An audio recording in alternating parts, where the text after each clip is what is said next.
আসসালামু আলাইকুম। সকল শিক্ষার্থীকে স্বাগত জানিয়ে শুরু করছি ম্যাথ ক্লাস।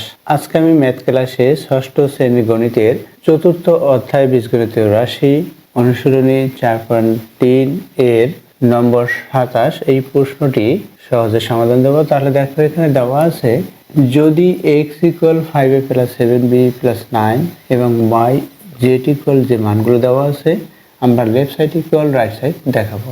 তাহলে লিখি, দেওয়া আছে বা প্রদত্ত রাশিগুলো দেওয়া আছে x = 5a + 7b + 9c, y = b - 3a - 4c এবং z = c - 2b + a।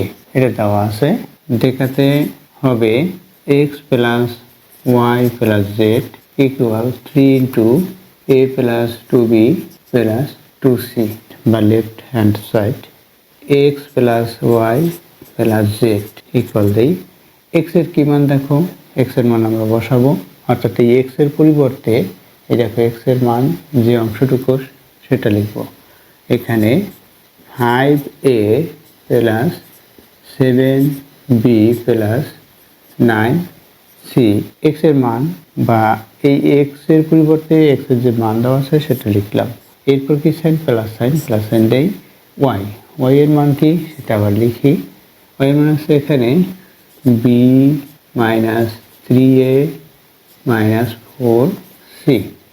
এরপর প্লাস সাইন z, এখানে z = কি দেওয়া আছে c - 2b + a। এখানে x y z এর মান বসিয়েছি, এখানে সাইড নোটে লিখে দেব x y z এর মান বসিয়ে x y z এর মান বসিয়ে ইকুয়াল দেই। এখানে প্লাস সাইন আছে, প্লাস সাইন দিয়ে এখানে গুণ করি। আমরা যদি এই প্লাস প্রক্রিয়া চিহ্নটি কোনো সাইনের সাথে গুণ করলে ওই সাইনের কোনো পরিবর্তন হয় না। যেমন এখানে প্লাস আছে, এখানে প্লাস, প্লাসের সাথে প্লাস গুণ করলে প্লাস হয়, এখানে 5a হয়, এই প্লাস এখানে প্লাস, প্লাসে প্লাসে প্লাস 7b, দেখো সাইনের কোনো পরিবর্তন হয়নি। এই প্লাস প্লাসে প্লাসে প্লাস 9c। এটা হলো। এখানেও তদ্রূপ একইভাবে প্লাস দিয়ে গুণ করবো, তাহলে এখানে সাইনের কোনো পরিবর্তন হবে না। এখানে কি সাইন আছে, প্লাস সাইন, আমরা বিবেচনা করি প্লাস, তাহলে এই প্লাসের সাথে গুণ করি, প্লাস হবে b, প্লাস গুণ মাইনাস, মাইনাস হবে 3a, এই প্লাস গুণ এখানে মাইনাস 4c। এইখানে কোনো সাংখ্যিক সহগ বা কোনো রাশি নাই বা কোনো যে আক্ষরিক সহগ সেটাও নেই যা এটার সাথে গুণ করলে এগুলোর পরিবর্তন হবে। শুধু আমরা এই যে সাইন বা প্রক্রিয়া চিহ্ন সেটা দিয়ে গুণ করেছি।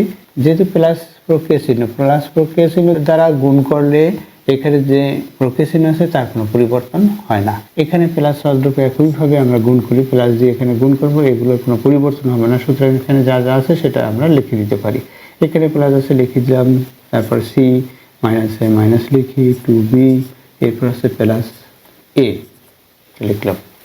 এখন আমরা যোগ বিয়োগ করব। দেখো এখানে 5a, এটাই প্লাস, এরপর দেখো এখানে 3a, এখানে a আছে প্লাস, তাহলে এখানে 5 এর সাথে এখানে a, এটা যেহেতু প্রক্রিয়া চিহ্ন প্লাস, এটারও প্রক্রিয়া চিহ্ন প্লাস, তাহলে এই দুইটার সাংখ্যিক সহগ আমরা মোট করব, অর্থাৎ যোগ করব। এখানে 5, এখানে 1 হচ্ছে 6 থেকে এখানে 3 মাইনাস যাবে, অর্থাৎ 6 এর সাইন হচ্ছে প্লাস 6a এবং মাইনাস 3a। তাহলে অবশ্যই তোমরা জানো এটা কি হবে, বড়টির সাইন হবে অর্থাৎ প্লাস হবে। 6 থেকে 3 মাইনাস হলো অর্থাৎ 3 হলো, আর এখানে আক্ষরিক সহগ হচ্ছে a, সেটা আমরা লিখে দেব, এই a লিখলাম, অর্থাৎ 3a হলো। এখন b এর দিকে তাকাও, এখানে 7b, এখানে আরেকটি b আছে, এটাও প্লাস এটাও প্লাস, অর্থাৎ 8b থেকে 2b মাইনাস, অর্থাৎ বড়টির সাইন 8b যেহেতু প্লাস হয়, প্লাসের সাইন দিলাম, 8 থেকে 2 মাইনাস অর্থাৎ 6b হলো। এরপর কি c, এখানে 9c, এখানে 4c, এই 9 থেকে 4 বাদ দিলাম 5 এর সাথে আবার 1 যোগ হলো 6c প্লাস হবে বড়টির সাইন 6c হলো।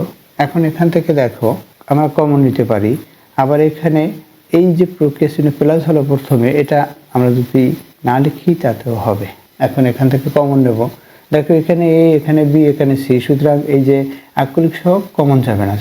তাহলে এই সাংখ্যিক সহগ বা সহগ সংখ্যা এগুলো কমন যায়। দেখো এখানে 3, এখানে 6 আছে, আমরা জানি এই 3 দিয়ে 6কে ভাগ করতে পারি, আবার এইখানেও 6 আছে, তাহলে 3 কমন যাবে। 3 সবটার মধ্যেই আছে গুণ্য বা গুণক হিসাবে। দেখো তাহলে 3 এখান থেকে নিয়েছি কমন, এখানে শুধুমাত্র এ থাকবে, 3 কমন নেওয়া হলো, এখানে প্লাস সাইন, এখান থেকে যদি 3 কমন নেই, 3-এর গুণের নামটা পড়তে হবে আমাদের, বা 3-এর গুণের নামটা, বা 3 1 গুণে 3, অর্থাৎ 3-এর সাথে 1 গুণ করলে 3 হবে, 3-এর সাথে 2 গুণ করলে 6 হবে, সুতরাং এখানে 2 থাকবে, এখানে বি। আবার দেখো এইটার সাথে এটা গুণ করলে এটা হয় কিনা দেখি, এভাবে মিলিয়ে নিতে হবে। 3-এর সাথে 2 গুণ করে 6 হলো, এবং আক্ষরিক সহগ হচ্ছে বি লিখলাম। এরপর কি প্লাস সাইন, এখানে দেখো 6 2 হলো, তাহলে এখানে 2 হবে, এখানে সি আছে, সি লিখে দিই। এটা দেখো এই যে আমরা লেফট সাইড থেকে এটা পেয়েছি, এটা রাইট সাইড হলো কিনা সেটা মিলিয়ে নেই। এখানে দেখো রাইট সাইডের সাথে মিল করি, এখানে 3 আছে, এখানে 3 আছে, a + 2b + 2c, এখানেও তদ্রূপ a + 2b + 2c একই, সুতরাং আমরা এখানে লিখতে পারি ইকুয়াল রাইট সাইড বা রাইট হ্যান্ড সাইড লিখে দেই। এরপর দেখাতে বলেছে, সুতরাং শুড বা শোন লিখবো, তাহলে শুড লিখি SHOWED, শুড, অর্থাৎ দেখানো হলো। আশা করছি বুঝতে পেরেছো এই অঙ্কটির সমাধান কিভাবে করতে হয়। এতক্ষণ ম্যাথ ক্লাসের সাথে থাকার জন্য সকলকে ধন্যবাদ জানিয়ে আজকের মতো বিদায় নিচ্ছি।